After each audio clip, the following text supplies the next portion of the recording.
So we need as Africans to start learning that our connection to each other is not only linked in terms of our languages, but our totemic connections to our tribal, animalistic, that connects us deeper as Africans than anything else. So forget about your language. Forget about your passports, which these Afrikaners and Europeans came here to give us these passports that demarcate us into small little columns of meaninglessness. Our real passport must be an African passport. We all belong to this continent. We need our governments to stop lying and telling us stories of how budgets and what. There is enough resources in Africa for every African child that is on the ground. We don't need to kill each other. There's enough diamonds in Africa, enough tantalite, enough chrome, enough zinc, enough magnesium, enough gold, enough oil for ourselves, copper, enough food for ourselves in Africa. There's no need, enough sea and fish.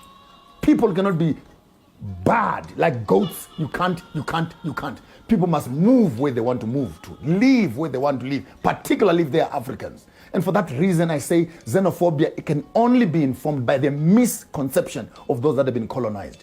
Unless and until you understand that to be an African is not a passport, to be an African is to be humankind, is to be mankind. When you see another person that looks like you, like this, that person belongs here. Whether they're in America, they're in China, they're in Indonesia, they're in Asia, does not matter. If you see them with the same complexion, they belong right here. And no African must touch another African because these are our blood relatives. We cannot live in Europe and we're called illegal immigrants. We go to America, we're called aliens. As if we don't have a country of our own. There's only one place we're going to be calling home, and that home is Africa. So Africa is for Africans. Not only Africans, it's for Black American Africans, it's for Aboriginal Africans, for those Africans that are in the islands, for the Africans that are in Asia and everywhere else. As long as you see someone that looks like you, that person belongs here to the mother continent.